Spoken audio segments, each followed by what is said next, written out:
ठीक है जी। पहला श्लोक मैं दोहराता हूं, कृपया मेरे पीछे दोहराएं।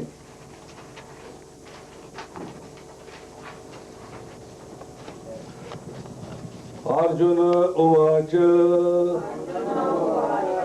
किम तद् ब्रह्म किम अध्यात्मम् किम कर्म पुरुषोत्तम अधिभूतं च किम प्रोक्तम् अधिदैवं किमुच्यते।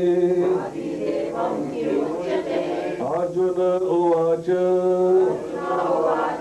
किम तद् ब्रह्म किम अध्यात्मम् किम कर्म पुरुषोत्तम अधिभूतं च किम प्रोक्तम् अधिदैवं किमुच्यते। अर्जुन उवाच किम तद् ब्रह्म किम अध्यात्मम् किम कर्म पुरुषोत्तम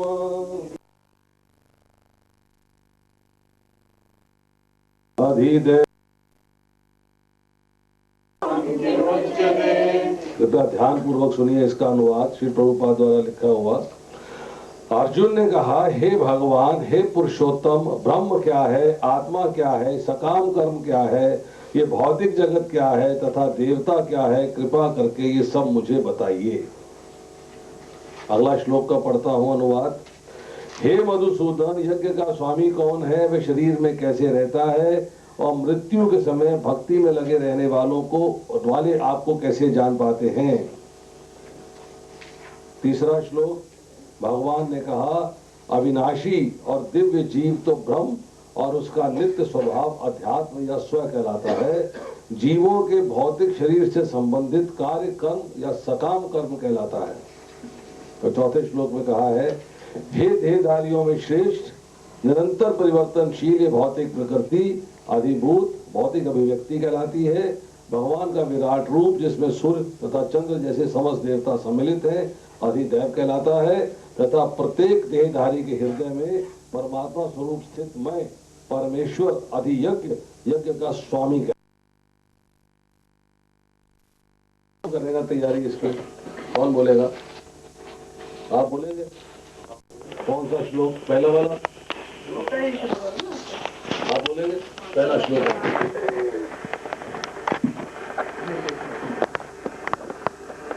अर्जुन ने कहा, हे भगवान, हे पुरुषोत्तम, ब्रह्म क्या है, आत्मा क्या है, आत्मा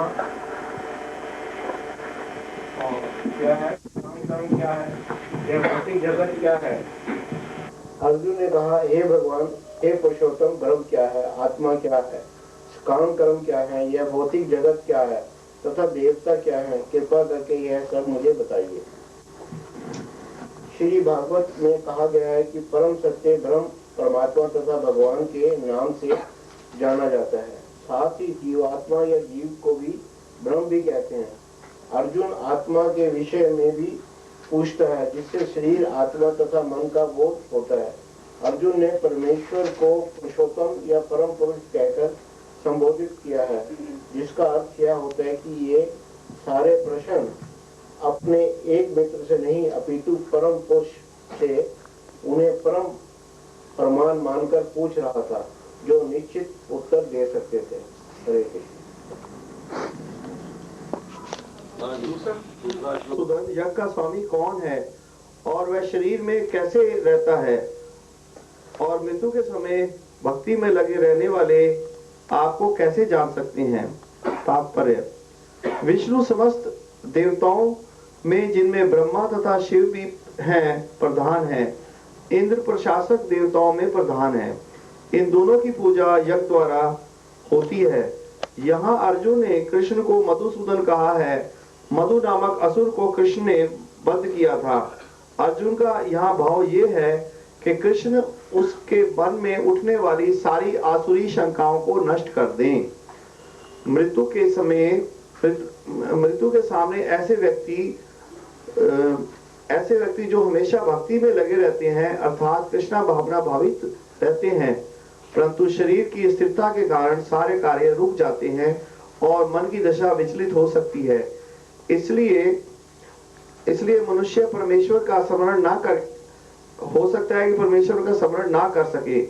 मृत्यु के समय शारीरिक हालत भी बिगड़ जाती है। इसलिए अर्जुन प्रश्न करता है कि मनुष्य किस प्रकार अपना मन भगवान के चरण कमलों में स्थिर कर सकता है। 8वें का तीसरा श्लोक है, परम अक्षर का नाम ब्रह्म है, यह अविनाशी तथा नित्य है। यद्यपि गीता में ब्रह्म शब्द प्रणव वेद प्राकृति आदि का वाचक भी आया है, तथापि यहाँ ब्रह्म शब्द के साथ परम और अक्षर देने से यह शब्द सर्वोपरि सच्चिदानंद व अविनाशी बन गया है। ब्रह्म का अर्थ जीव तथा पर ब्रह्म का अर्थ है भगवान। जीव का स्वरूप भौतिक जगत में उसकी स्थिति से भिन्न होता है, किंतु आध्यात्मिक चेतना में उसकी स्थिति परमेश्वर की सेवा करना ही है। जब जीव भौतिक चेतना में होता है तो उसे इस संसार में विभिन्न प्रकार के शरीर धारण करने पड़ते हैं। वैदिक साहित्य में जीव को जीवात्मा तथा ब्रह्म कहा गया है, परंतु उसे पर ब्रह्म नहीं कहा जाता।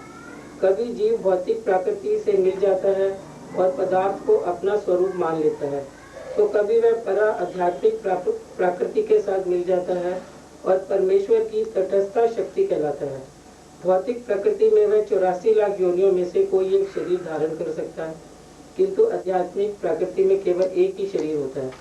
स्वर्ग लोक की प्राप्ति व वहाँ सुख भोगने की इच्छा से वह कभी कभी यज्ञ संपन्न करता है, किंतु पुण्य के समाप्त होने पर वह पुनः मनुष्य रूप में पृथ्वी पर वापस आ जाता है। यह क्रिया कर्म कहलाता है। हरे अर्जुन के 3 प्रश्नों के उत्तर भगवान कृष्ण दे रहे हैं।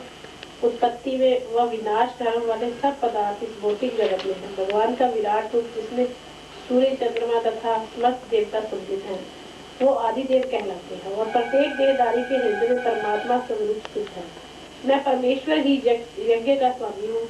जिस प्रकार अर्जुन ने दूसरे श्लोक में भगवान से पूछा था कि यज्ञ का स्वामी कौन है, और इस श्लोक में भगवान एक साफ तौर से कह रहे हैं कि सभी यज्ञों का स्वामी मैं ही हूँ।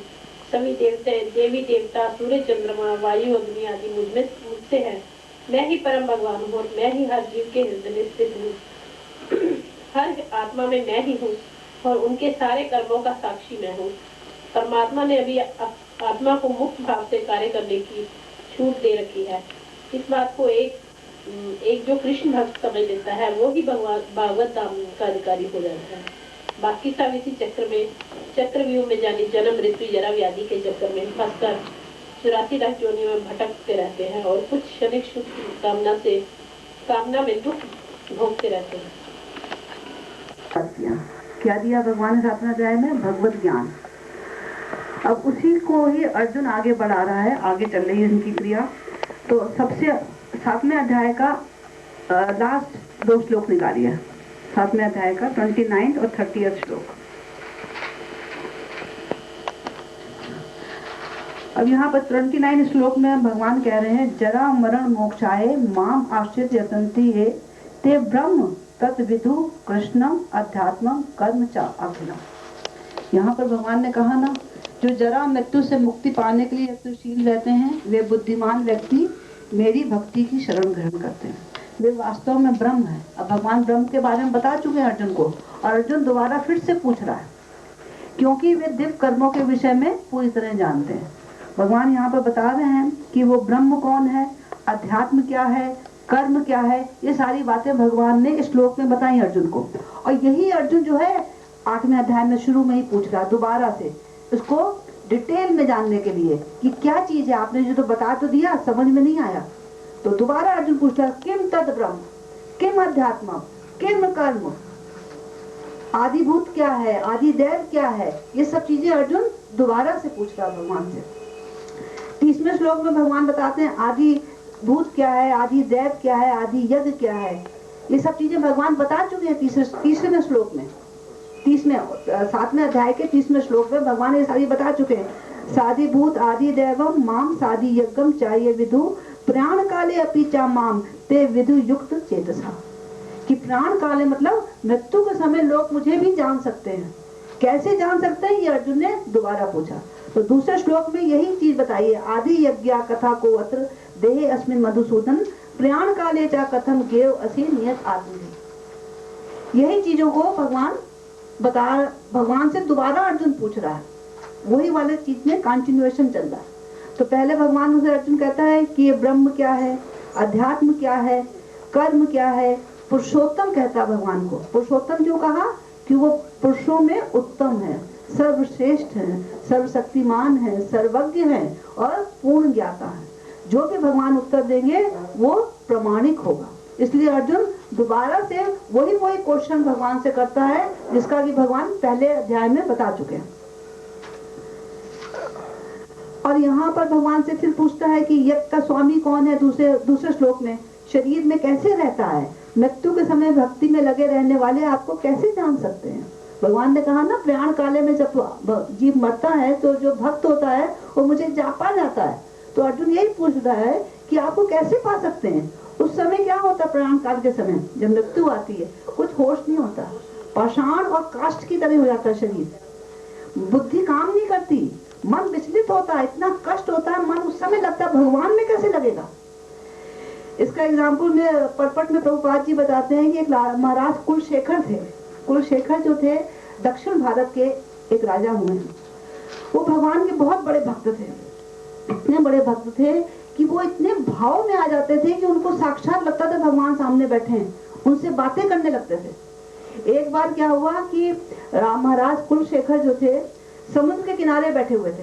दक्षिण भारत में समुद्र बहुत हैं, तो समुद्र के किनारे बैठे हुए थे। तो सडन उन्हें ऐसा लगा कि ये जो है समुद्र जो है लंका वाला समुद्र है, और महाराज जो रामचंद्र जी जो है यहाँ बैठकर डिस्कस कर रहे हैं कैसे सीता माता को लेकर आए। सीता माता को रावण ले गया, समुद्र के उस पार है।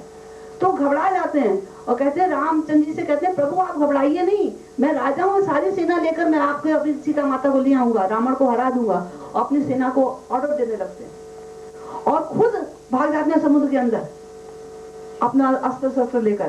फिर सारे मंत्री उनको लेकर आते हैं, फिर उनको हिलाते हिलाते जब उनको होश आता है भाव से बाहर आते हैं, फिर उनको समझ में आती है। तो इतने बड़े भक्त थे वो। और उन्होंने एक लिखा है अपना एक श्लोक, बहुत अच्छा उनका श्लोक है। प्रभुपाद जी जो है कई बार आत्मा में आप लोगों ने सुना होगा, कृष्णा तो दिए पद पंकज पंचरांतम अद्वैत में विशुतुम मानस राजहंस प्राण प्रयाण समय कफवाद पित्तई कंठावरोधन स्मरणम कुताते। ये श्लोक आता है मतलब जो प्रोग्राम के अंत में जो श्लोक बोलता है वो यही श्लोक है। तो इसके अंदर ये राजा शेखर ने लिखा है श्लोक। उन्होंने क्या कहा है कि जो मेरा मन रूपी हंस है ये आपके चरण कमलों में इतना ज्यादा लिप्त हो जाए इस समय जबकि मैं पूर्ण स्वस्थ हूँ।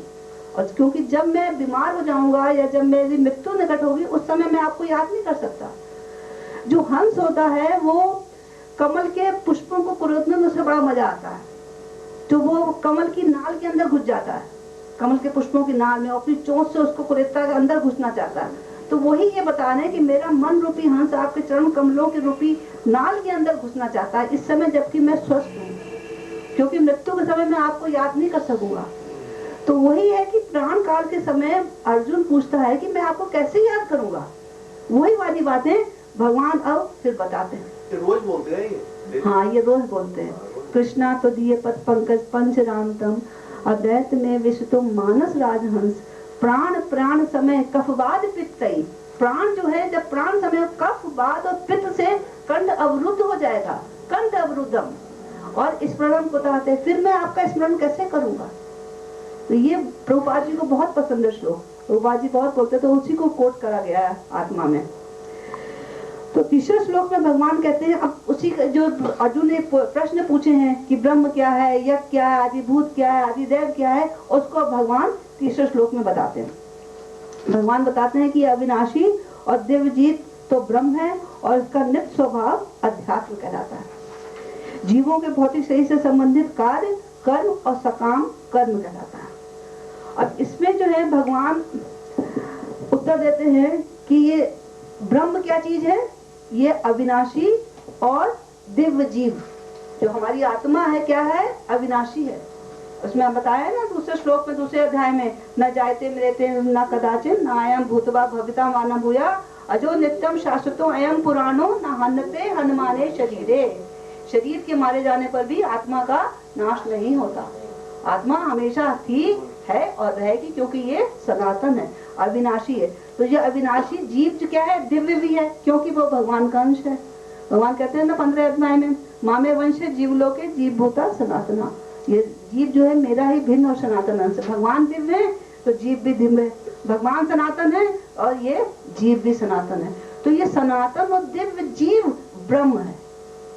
भगवान कौन है? पर ब्रह्म। भगवान ब्रह्म नहीं है, भगवान पर ब्रह्म है। और ये जीव कौन है? जीव मतलब आत्मा, ये है ब्रह्म। इसको भगवान ने यहाँ पर ब्रह्म बताया। और उसका स्वभाव कैसा है? जीवेर स्वरूप है नित्य कृष्ण दास, कृष्ण की दासता का स्वरूप है, तो वो अध्यात्म कहलाता है।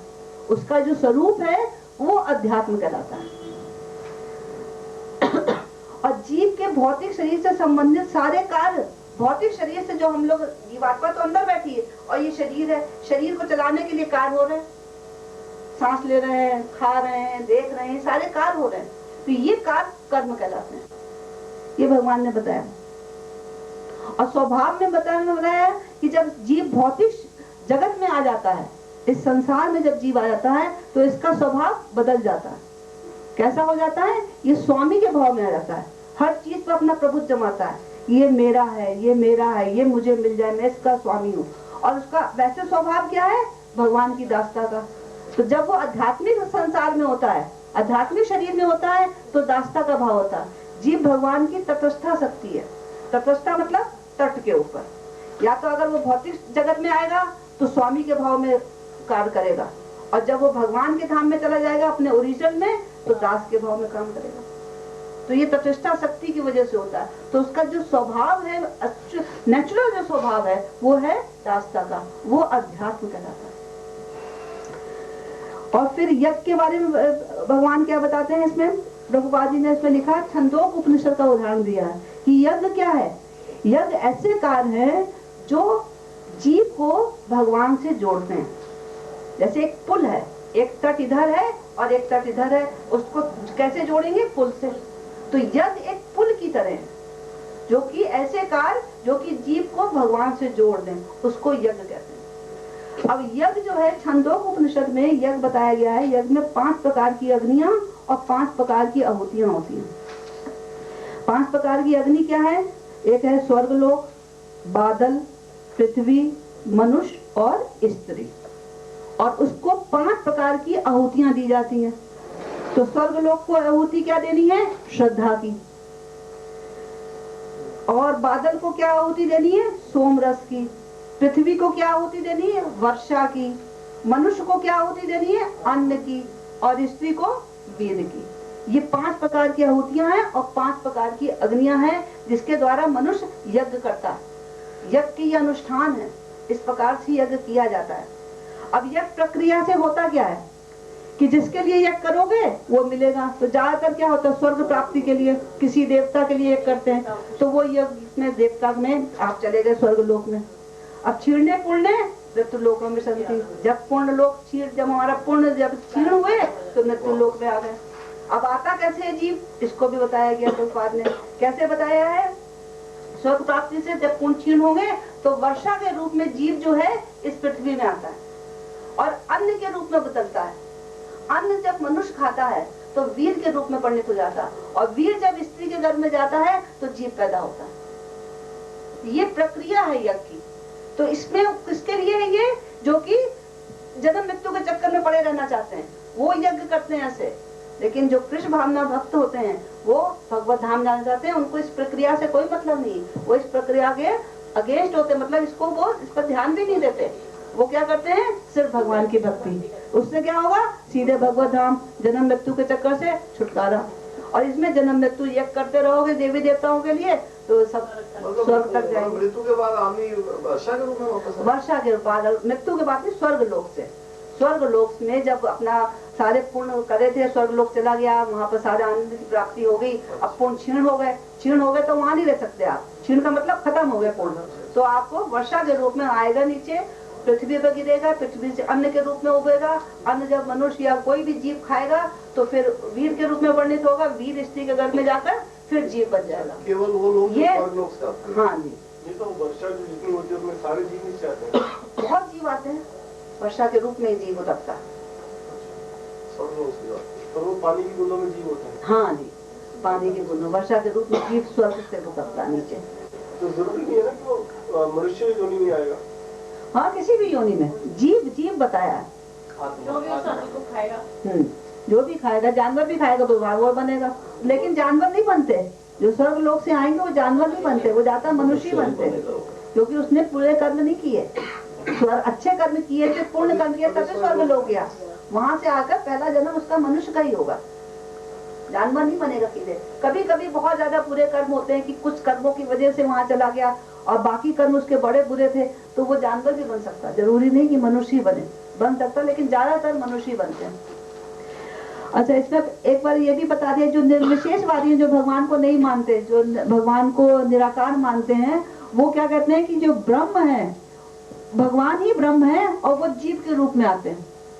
लेकिन भगवान ने इस बात को 15वें अध्याय में नकार दिया। वो कहते हैं मामे वंश जीव लोके जीव भूता सनातना, जीव मेरा ही भिन्न और सनातन अंश भिन्न है, मुझसे भिन्न है और मान्यूट है, इसलिए गिर जाता है। लेकिन भगवान नहीं गिरते, भगवान ही है, पर ब्रह्म है वो। तो जीव ही गिरता है और जीव ही ब्रह्म है और भगवान पर ब्रह्म है। अच्छा, फिर चौथे श्लोक में भगवान बताते हैं, उत्तर अर्जुन के प्रश्नों का उत्तर देते हैं। आदि भूत छरो भावो पुरुषा च आदि देवतम आदि यज्ञो अहमे वत्र देहे देवव्रताम वर, कि हे देहधारियों में श्रेष्ठ निरंतर परिवर्तनशील ये भौतिक प्रगति आदि भूत है। अब अर्जुन जो है यहाँ पर आदि भूत वगैरह के बारे में पूछता है, आदि भूत क्या, आदि देव क्या, आदि यज्ञ क्या है। उसका आंसर भगवान क्या देते हैं? आदि भूत कहते हैं ये भौतिक जो प्रकृति है ये आदि भूत है। ये कैसी है? निरंतर परिवर्तनशील, हर समय इसमें परिवर्तन होता रहता है। जैसे जीव प्रकट होता है, बढ़ता है, छोटा बच्चा था, प्रकट हुआ, फिर बढ़ गया, बड़ा हुआ, जवान बन गया, फिर कुछ समय तक रहता है, फिर और कुछ बच्चे प्रोड्यूस करता है, फिर क्षीण होता है, फिर मृत्यु। तो ये परिवर्तन होता जा रहा है। एक कोई भी प्रकृति, कोई भी शरीर ले लो, उसका हमेशा परिवर्तन होता रहता है। कोई चीज एक समय रहती नहीं एक जैसी। जैसे हम आज हैं तो 2-3 साल के बाद हम पलट जाएंगे, लेकिन जब जवान हो जाता है तो कुछ समय तक 5-6 साल तक वैसे ही रहता है, स्टेबिलिटी रहती है। और उसके बाद फिर बच्चे वगैरह जब होने के बाद फिर क्षीण होना शुरू होता है, उसके बाद फिर मृत्यु विलुप्त हो जाता है। जीव तो उत्पन्न होता है, प्रकट तो नहीं होता। जीव तो पैदा होता है ना, उसके प्रकट तो नहीं होता। अब जब मतलब सामने जब आता है तो तीसरी लाइन में गौण पदार्थ क्या चीज है जी? तीसरी लाइन में हाँ, कुछ गौण पदार्थ मतलब अपना प्रोड्यूस करते हैं, ऑफ स्प्रिंग प्रोड्यूस करते हैं, रिप्रोडक्शन। हाँ जी। अब आदि देव के बारे में भगवान क्या बताते हैं कि ये जो विराट रूप है, मतलब ये जो संसार है, यही आदि देव है। कई लोग देवताओं को आदि देव मान लेते हैं, देवी देवताओं को देवी देवता भगवान कह रहे हैं ये जो विराट शरीर है, मेरा विराट रूप है, जो भौतिक जगत, ये ही मुझको आप समझो आदि देव है। इसके अंदर ही सारी देवी देवता होते हैं। जैसे भगवान ने बताया कि सूर्य चंद्रमा देवता है, ये मेरे नेत्र हैं। भगवान का सर स्वर्ग लोक है, भगवान के पांव अधोलोक है, भगवान का उदर ये पृथ्वी लोक है। तो इसको ही मानो आप आदि देव, उसके अंदर ही सारी देवी देवता आ जाते हैं, अलग से आदि देव नहीं है। अधोलोक क्या चीज? अधोलोक मतलब जो नीचे के लोग, पृथ्वी के नीचे से लोग, अतल पतल वितल सुतल तलातल महातल पताल, ये 7 होते हैं नीचे के। तो ये जो है ये अधोलोक है, ये भगवान के पांव है। और सर जो उच्च लोक है ये स्वर्ग लोक है, और जो भगवान का उदर है ये पृथ्वी लोक है। और इसके अंदर ही सारे देवी देवता होते हैं, ब्रह्मा शिव जी और देवी देवियां, और साथ में ये सूर्य चंद्रमा, जितने भी शनिचर, जितने भी देवी देवता हैं सब भगवान के शरीर के अंदर। तो ये आदि देव कहलाता है। और फिर आदि यज्ञ क्या बताया भगवान ने कि जो परमात्मा रूप में भगवान जो प्रत्येक के हृदय में रहते हैं वो आदि यज्ञ। भगवान जो है प्रत्येक के हृदय में कैसे रहते हैं? परमात्मा रूप में। ईश्वर सर्वभूता नाम हृदय से अर्जुन तिष्ठति। अर्जुन भगवान बता रहे हैं 18वें अध्याय में कि ईश्वर जो है सब प्रत्येक के जीव के हृदय में परमात्मा के रूप में रहता है। ये है आदि यज्ञ। वे जीव के कार्यकलापों के साक्षी हैं, जीव को कार्य करने की अनुमति देते हैं और जीव की चेतनाओं के उद्गम है। उन्हीं से ही चेतना मिलती है जीव को, जिससे कि जो चेतना हमारे शरीर में रहती है ये भगवान से आती है जीव के अंदर। तो सारी चेतनाओं के उद्गम, सारे जीवों के कार्यकलापों के साक्षी और परमिशन देने वाले कार्य करने के लिए। हम सोच सकते हैं लेकिन कार्य कर नहीं सकते जब तक भगवान की परमिशन नहीं होती। भगवान परमिशन देते हैं, हम करना चाहते हैं ये कार्य हम करें, हम ये इच्छा है हमारी करने की, फिर भगवान की अनुमति मिलती है, फिर हम कार्य कर सकते हैं, चाहे अच्छा कार्य हो चाहे बुरा कार्य। तो भगवान अनुमति देते हैं, साक्षी हैं और हमारी चेतनाओं के उद्गम है। ये आदि यज्ञ कहलाता है। हरे कृष्ण। हाँ, शांति। देखिए, सबसे पहले चर्चा है कि जैसे इन्होंने पहले बताया कि 7वें अध्याय के जो आखिरी श्लोक हैं उसमें 6 प्रश्न अर्जुन ने किए। नंबर 1 ब्रह्म क्या है, नंबर 2 अध्यात्म क्या है, नंबर 3 कर्म क्या है, नंबर 4 अधिभूत क्या है, नंबर 5 अधिदैव क्या है और नंबर 6 अधियज्ञ क्या है। 6 प्रश्न किए। अब भगवान कृष्ण जो है एक के बाद एक जो है अर्जुन के प्रश्नों का उत्तर देना आरंभ करते हैं। अगर हम 8वां अध्याय ध्यान पूर्वक पढ़े तो देखेंगे कि इसमें 1 से लेके और जो 13 तक के श्लोक हैं इसके अंदर अर्जुन के प्रश्नों का उत्तर आ रहा है और योग मिश्रित भक्ति की चर्चा हो रही है। मतलब भक्ति with yoga, mixed with yoga. समस्त इंद्रिय क्रियाओं से विरक्ति में योग की स्थिति योग धारणा कहा जाता है। इंद्रियों के समस्त द्वारों को बंद करना तथा मन को हृदय में प्राण वायु को सिर में केंद्रित करके मनुष्य अपने को योग में स्थापित करता है। ये सारी योग अष्टांग योग की चर्चा हो रही है। मतलब भक्ति और अष्टांग योग को मिक्स कर दिया, मतलब devotional service mixed with yoga. भक्ति योग और योग अष्टांग योग जो है दोनों इन श्लोकों में मिक्स हो रहे हैं, मिले हुए। इसके बाद जो है 14वें श्लोक से चालू करेंगे और आएंगे हम यहां पर 22वें श्लोक तक। यहां पर चर्चा हो रही है शुद्ध भक्ति की। अष्टांग योग नहीं है और कोई चीज नहीं है। जैसे कि इसमें जो है 14वां श्लोक है जहां चर्चा हो रही है अनन्य चेता सत्तम यो माम स्मृति नित्यशः तस्याहं सुलभ पार्था नित्य युक्त योगिना। हे अर्जुन, जो अनन्य भाव से निरंतर मेरा स्मरण करता है उसके लिए मैं सुलभ हूं, क्योंकि वह मेरी भक्ति में प्रवृत्त रहता है। और 8वें अध्याय के इसी 22वें श्लोक में चर्चा करी भगवान जो सबसे महान है अनन्य भक्ति के द्वारा ही प्राप्त किए जा सकते हैं। 14वें में अनन्य भक्ति की बात आई, 22वें में अनन्य भक्ति की बात आई। मतलब कि शुद्ध भक्ति की चर्चा हो रही है।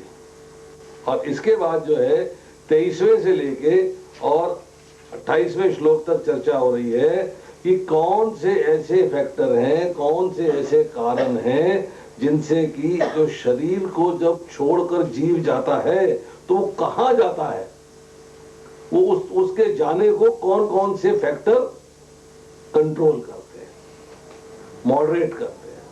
जैसे कि भगवान ने कहा कि जो अग्निदेव के प्रभाव में प्रकाश में दिन के शुभ क्षण में शुक्ल पक्ष में जब सूर्य उत्तरायण में रहता है उन 6 मासों में शरीर का त्याग करने वाले उस परम ब्रह्म को प्राप्त करते हैं। इसी तरह कृष्ण पक्ष की चर्चा करी।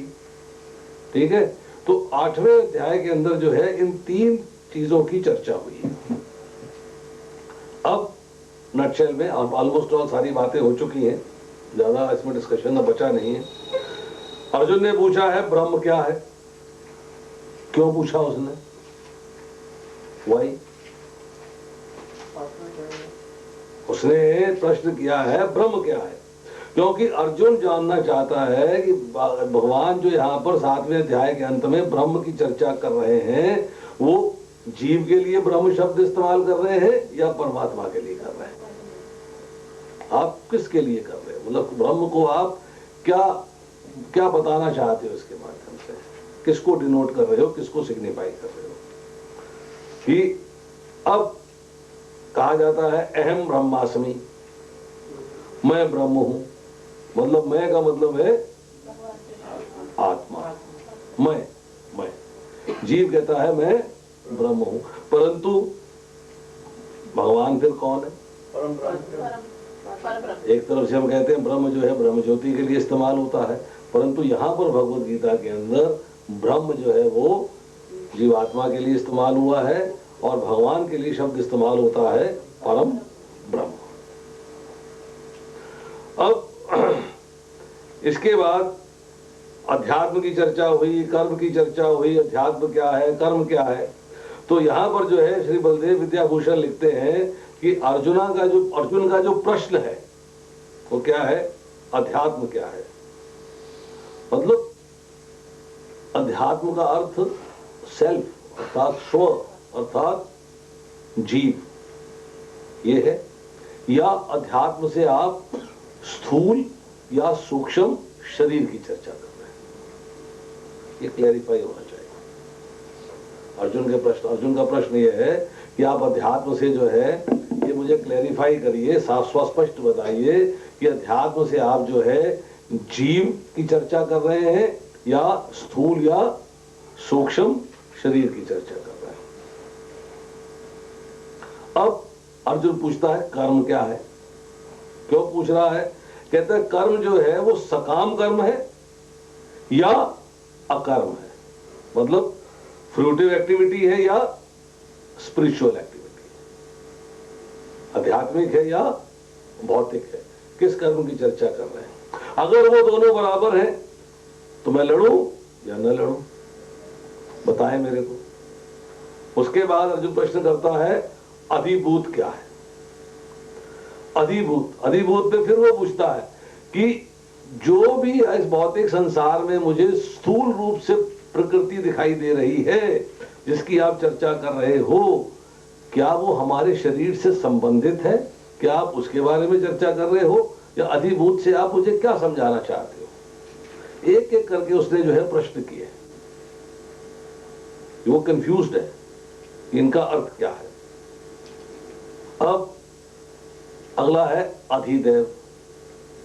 जो शब्द अधि आया है इसका मीनिंग है पर्टिकुलर, तो अधिदेव के लिए कहते हैं कि क्या आप अधिदेव जो है वो देवताओं के भी देवता अर्थात जो देवताओं से ऊपर है, जो उनका गवर्नर है, जो उनका कंट्रोलर है, जो उनका नियंत्रक है, जो उनका नियंत्रक है, जो उनको मतलब कंट्रोल करने वाला है, कि आप उसकी चर्चा कर रहे हो या विराट पुरुष की चर्चा कर रहे हो या यूनिवर्सल फॉर्म जो आपने दिखानी है उसकी चर्चा कर रहे हो? किसकी चर्चा कर रहे हो? ये अर्जुन का प्रश्न है। और यहां पर जो है लिखते हैं कि अधि शब्द का अर्थ क्या है? अधि शब्द का एक अर्थ है अबव, अबव मतलब ऊपर।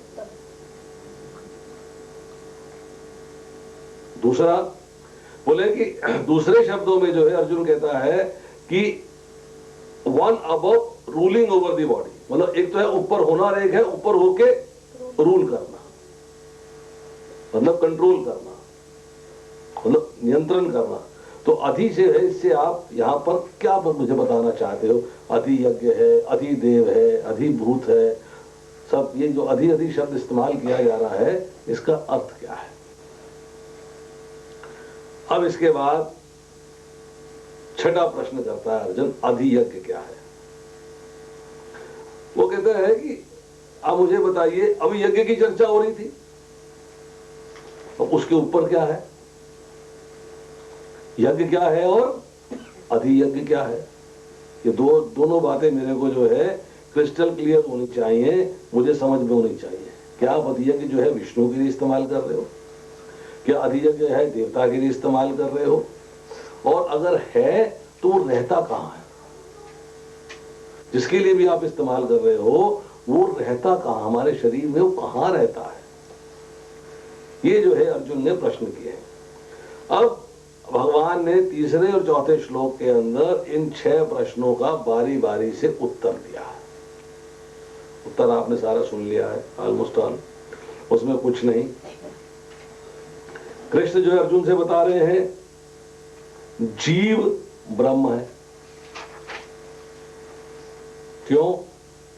क्योंकि ब्रह्म अविनाशी है और जीव भी अविनाशी है, इसलिए यहां पर है जीव को ब्रह्म के नाम से पुकारा गया। अब इसके बाद कहते हैं भगवान परम ब्रह्म है, अर्थात ब्रह्म से भी ऊपर है। अब दूसरा प्रश्न यह है कि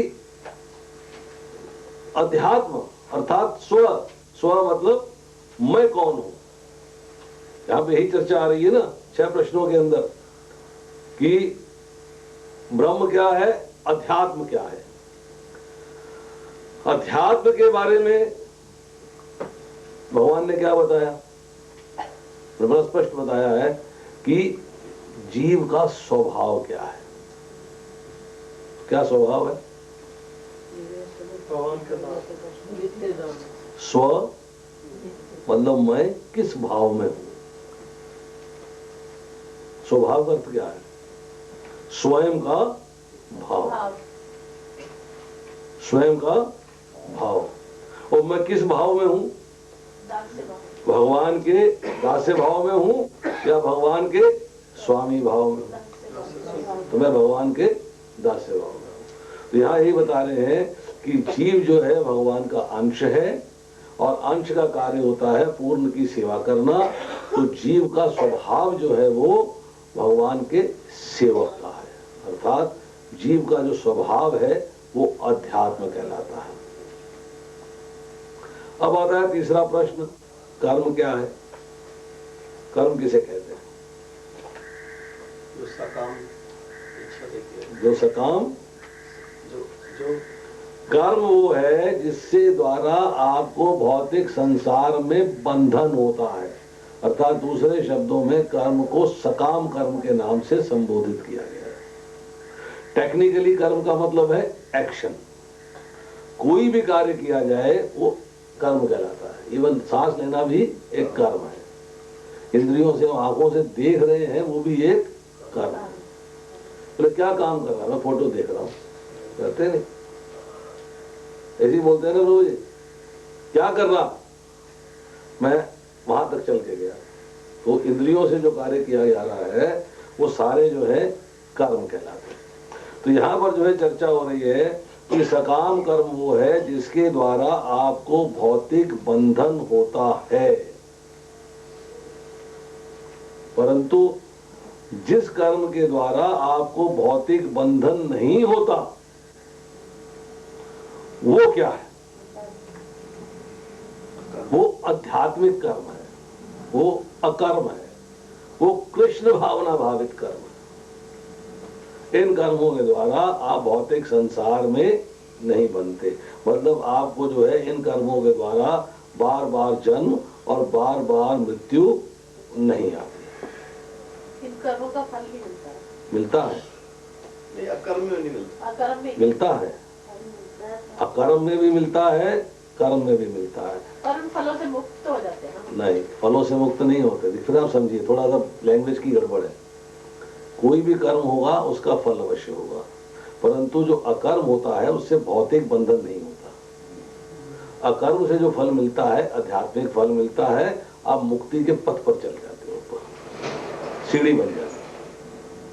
उसके फलों के द्वारा भगवान के धाम जाने के लिए सीढ़ी तैयार होती है। आध्यात्मिक फल है, ये भौतिक फल। वो भौतिक फल का मतलब है बार बार जन्म होना, बार बार मृत्यु आनी, बार बार बुढ़ापा आना, बार बार बीमारी आनी।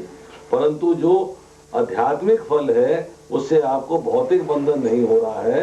आप भगवान के रास्ते अर्थात 84 लाख योनियों को पार करने के मार्ग पर आपकी सीढ़ियां बनती जा रही हैं, जिनको आप चढ़ के जो है सीधा भगवान का प्रेम प्राप्त कर सकते हैं और उसके बाद भौतिक बंधन से मुक्ति प्राप्त कर सकते हैं।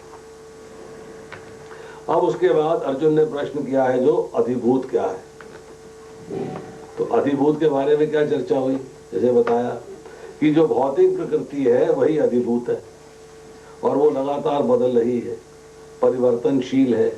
एग्जाम्पल भी दिया है इसको कि पहले जन्म होता है, उसके बाद बढ़ता है, सत्ता दिखती है, उस स्टेज में कुछ देर तक रहता है, उसके बाद संतान पैदा करता है, बाई प्रोडक्ट्स आते हैं, जिसको आपने गौन कहा ना, गौन का मतलब है बाई प्रोडक्ट्स, अर्थात संतान का उत्पन्न होना।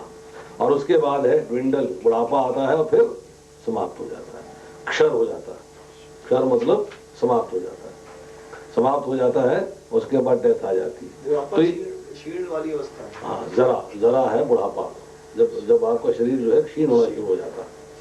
अब कहते हैं यही फिजिकल नेचर जो है, यही जो भौतिक प्रवृत्ति है, इसको अधिभूत कहा गया है। जो पंच महाभूत है, जिसको महाभूत कहते हैं, अब जो आपका स्थूल शरीर है वो क्या है? पृथ्वी जल अग्नि वायु आकाश, परंतु भौतिक प्रकृति का ये अंश है। इसलिए भौतिक प्रकृति, ओवरऑल जो भौतिक प्रकृति है उसको अधिभूत कहा गया है। ये उसके अंश है, इसलिए इनको महाभूत कहा। महाभूत हुए जो पृथ्वी जल अग्नि वायु आकाश, पंचभूत, पंच महाभूत, पंचभूत कह लीजिए, पंच महाभूत कह लीजिए, कुछ भी कह लीजिए। अब उसके बाद पांचवा प्रश्न है, अधिदेव कौन है? तो प्रभुपाद जी लिखते हैं कि जो भगवान की यूनिवर्सल फॉर्म है, अर्थात जो विराट पुरुष है, जो विराट स्वरूप है, उसको अधिदेव कहा गया है, क्योंकि सब देवता उसके अंदर सम्मिलित है। यहां देव से शब्द जो है देवता नहीं लगाना है, देवताओं से ऊपर। विराट पुरुष जो है वो देवताओं से ऊपर है, क्योंकि भगवान का स्वरूप है, भगवान का एक रूप है, भगवान का विस्तार है, और सारे देवता जो है उस स्वरूप के अंदर है निहित। इसलिए अधिदेव के बारे में जो है प्रभुपाद जी स्पष्ट लिखते हैं कि इसको देवताओं के साथ कंफ्यूज नहीं करना, इट इज डिफरेंट। डिफरेंट क्या है? ये भगवान की यूनिवर्सल फॉर्म। और छठी बात बताई कि अधियज्ञ क्या है। अधियज्ञ मतलब यज्ञ जो है, यज्ञ से ऊपर। यज्ञ क्या है? पुल। पुल क्या है? पुल है भगवान से जुड़ने का रास्ता, परंतु यहाँ चर्चा हो रही है अधियज्ञ की। तो अधियज्ञ के बारे में जो है क्या लिखा है, देखिए यहाँ पर जो है श्लोक के अंदर आपको अधियज्ञ की डेफिनेशन मिलती है। प्रत्येक शरीर में आत्मा सहित परमात्मा का वास होता है, और परमात्मा भगवान कृष्ण के अंश स्वरूप है। ये परमात्मा अधियज्ञ कहलाता है। सारे यज्ञों के भोक्ता, जो यज्ञ हम करते हैं उन सबके भोक्ता कौन है? परमात्मा। इसीलिए जो भगवान का परमात्मा स्वरूप है वो अधियज्ञ कहलाता है। भोक्ता राम यज्ञ तपसाम, कौन भोग रहा? भगवान। किस रूप में भोग रहे हैं? परमात्मा के रूप में, आपके शरीर में, हृदय में विराजमान है। इसलिए अधियज्ञ जो है वो कहाँ रहते हैं? आपके हृदय में। जीव और आत्मा, जीव आत्मा और भगवान, मतलब आत्मा और भगवान दोनों जो है हृदय रूपी घोंसले के अंदर विराजमान है। जहां आत्मा कर्म के फलों को भोग रहा है, फल खा रहा है, और भगवान जो है परमात्मा के रूप में साक्षी है। जब आत्मा जाती है परमात्मा भी चले जाते हैं।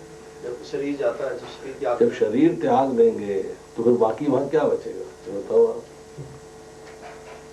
ये तो नहीं है ना कि परमात्मा बैठे हुए हैं और आत्मा चली गई, जब आप दाह संस्कार करने गए तो परमात्मा को जला दिया। ऐसा तो नहीं होता ना, ऐसा तो नहीं होता ना। फिर ऑटोमेटिकली अंडरस्टूड है कि जैसे ही शरीर छोड़ते हैं वैसे ही आत्मा के साथ साथ परमात्मा भी चले जाते हैं, क्योंकि दोनों संगी हैं, एक तरीके से एक दूसरे के पूरक हैं। परमात्मा को तो जाना ही है आत्मा के साथ। सूक्ष्म शरीर में चले जाता है ना, आत्मा कहाँ जाता है? सूक्ष्म शरीर में। परमात्मा भी सूक्ष्म शरीर में, आत्मा के साथ ही रहते हैं। परमात्मा भी सूक्ष्म शरीर में। पूरा का मतलब कम्प्लीमेंट्री दोनों। पूरक मतलब एक दूसरे के पूरा पूरक नहीं, वो साक्षी हैं। भगवान जो है उनके हृदय में साथ में बैठे हुए हैं। जैसे पिता अपने पुत्र के साथ रहता है, अपने पुत्र को अकेला नहीं छोड़ना चाहता, उसी प्रकार भगवान जो है जीव के साथ रहते हैं। उसको छोड़ते नहीं है। छोड़ते नहीं। इसका मतलब पूरक नहीं, पूरक का मतलब है एक दूसरे के साथ। मतलब आत्मा जब भी जहाँ जाएगी भगवान के साथ, भगवान जहाँ जाएंगे आत्मा के साथ साथ चले जाएंगे। आपने बोला पूरक का मतलब ये नहीं है कि आत्मा नहीं है तो भगवान अधूरे नहीं है। पूरक मतलब उस सेंस में मत लीजिएगा कि अगर जो है भगवान और आत्मा एक दूसरे के पूरक है, मतलब एक दूसरे के बिना दूसरा अधूरा, ऐसा नहीं है। But they are eternal associates. वो हमेशा साथ साथ रहते हैं, छोड़ते नहीं। अब यहाँ पर जो है बड़ी सुंदर चर्चा हुई है 3 लाइनों के अंदर कि भगवान कृष्ण ने जो ये चौथा श्लोक है इसके अंदर समझाया है बड़ा क्लियर कट कि मृत्यु के समय पर आपको भगवान को जो है अधिभूत, ये है ना उसमें अधिभूत के रूप में जो भगवान जो है भौतिक सृष्टि के संचालक, अधिदेव की जो विराट स्वरूप है उसका सोर्स है, उसका ओरिजिन है, और फिर अधियज्ञ अर्थात जो आपके हृदय के अंदर विराजमान है, जिनके लिए आप सारे वैदिक यज्ञ अनुष्ठान करते हो। ये 3 चीजें जो है क्लियर कट समझा दी है। अधिभूत क्या है, अधियज्ञ क्या है, अधिदेव क्या है, और जितने भी आप अनुष्ठान करते हो किसके लिए करते हो? भगवान को प्रसन्न करने के लिए, देवी देवताओं को प्रसन्न करने के लिए नहीं। अधियज्ञ जो शिरोदकशाही विष्णु है, हाँ जी, उनकी चर्चा हो रही है कि जो शिरोदकशाही विष्णु आपके हृदय में विराजमान है उनकी चर्चा हो रही है। अब इनका एक प्रश्न आता है 3रे अध्याय से कनेक्टेड कि यज्ञ करने से वर्षा होती है, ठीक है जी, और जीव जो है वो वर्षा के कणों के अंदर उतरकर नीचे आता है। यही प्रश्न है जी आपका। अब इसमें कंफ्यूजन क्या है ये बताएं आप, ताकि उसको क्लैरिफाई किया जाए। कि जितनी वर्षा की बूंदें होती हैं उतने जीव आते हैं। नहीं, ये मैंने नहीं कहा। अच्छा, जितने बूंदे उतने जीव, ये मैंने नहीं कहा। वर्षा के रूप में जिनके पूर्ण क्षीण होगा उतने लोग आएंगे, सब थोड़े आ जाएंगे, सारी बूंदों के अंदर सब जीव नहीं होते। जैसे अगर हम लोग जैसे उसमें कहा कि अगर हम यज्ञ करते तो वर्षा अधिक होती है, हाँ, तो फिर अधिक जीव किसी थोड़ा आएंगे ना, जिनके पूर्ण क्षीण हो जाए वो वर्षा उतरते, सारे थोड़े उतरते। मतलब ऐसा नहीं कहते नहीं है कि हर बूंद में एक जीव होगा, नहीं, ऐसा नहीं है, ऐसा नहीं। पूरे क्षीण हो गए, और फिर इनके पूर्ण क्षीण होगा, वो वर्षा जो के चाहे वो 50 में 100 में। वर्षा तो कैरियर हो गया। हाँ, this is what I want to specify. तभी तो बता रहे किताब में ये सारी चीजें जो है आपको उपनिषद में प्राप्त होती है। तो गीता जो है इटसेल्फ गीतोपनिषद है, ये इटसेल्फ उपनिषद है। तो सारी चीजें जो है उपनिषद में प्राप्त होती है। सारे वेद पुराणों को निचोड़ करके इसमें लिख दिया गया था। वो बाद में सब चीजों को पढ़ने की जरूरत नहीं है आपको, बस इतना पढ़ लिया आपको सब जगह जानने की, ज्ञान प्राप्त करने की, और जगह से जरूरत नहीं। और जो 7वां श्लोक है, 7वां सूर्य जो है जिसकी हम चर्चा करते हैं वो सूर्य लोक में एक देवता है विवस्वान, जो अमृत मंथन हुआ है। अमृत मंथन के बाद जब अमृत डिस्ट्रीब्यूट हो रहा है तो वहां पर सूर्य देवता उपस्थित है। भगवान कहते हैं कि सूर्य और चंद्रमा मेरी आंखें हैं। मतलब जो रोशनी आ रही है वो रोशनी इस प्रकार से आ रही है कि जितने जो दो स्टार्स को भगवान ने अपनी आंखों का रूपक दिया है, रूप बताया कि मेरी आंखें, वो I can see the world with them. एक तरीके से भगवान ने उसको अलंकार दिया है कि मेरी आंखें हैं। अगर सूर्य जो है भगवान डिट्टो, अगर बिल्कुल लिटरल मीनिंग लेंगे कि सूर्य भगवान की आंख है, यस है, बिकॉज जब विराट रूप देखते हैं तो सूर्य जो है भगवान के आंख की माफिक दिखाई देता है। रोशनी जैसे आंख से निकलती है ऐसे उससे रोशनी निकलती है। परंतु अगर आप दूसरे शब्दों में लेंगे तो जो सूर्य लोक का देवता है, जो जिसने ग्रस कौन रहा है, झगड़ा किसका हो रहा है? देवता का दानव से। राहु जो है वो देवता नहीं है, राहु और केतु जो है दैत्य है। एक देवता का एक दैत्य से झगड़ा हो रहा है, क्योंकि सूर्य ने जो है जाके, चंद्रमा ने और सूर्य ने जो है देख लिया कि भाई ये जो है अपना अमृत मंथन छक गए, और उन्होंने बता दिया। और बताने के बाद जो थोड़ा सी दिया उन्होंने, बताने के बाद जब उनका जो है सिर कलम किया गया, सर उनको धड़ से अलग कर दिया गया है, तो वो उन्होंने कहा ठीक है अब हम जो है इसको, हम तो अमर हैं, हमने अमृत पी लिया है, जब अमर हो गए हैं अब उनको तो बदला भी लेना है। तो शास्त्र ये कहता है कि बदला लेने के अनुरूप जो है वो बीच बीच में आके सूर्य को ग्रस लेते हैं। अगर सूर्य को परमानेंटली खा जाए तो सूर्य बचे ही नहीं, है कि नहीं?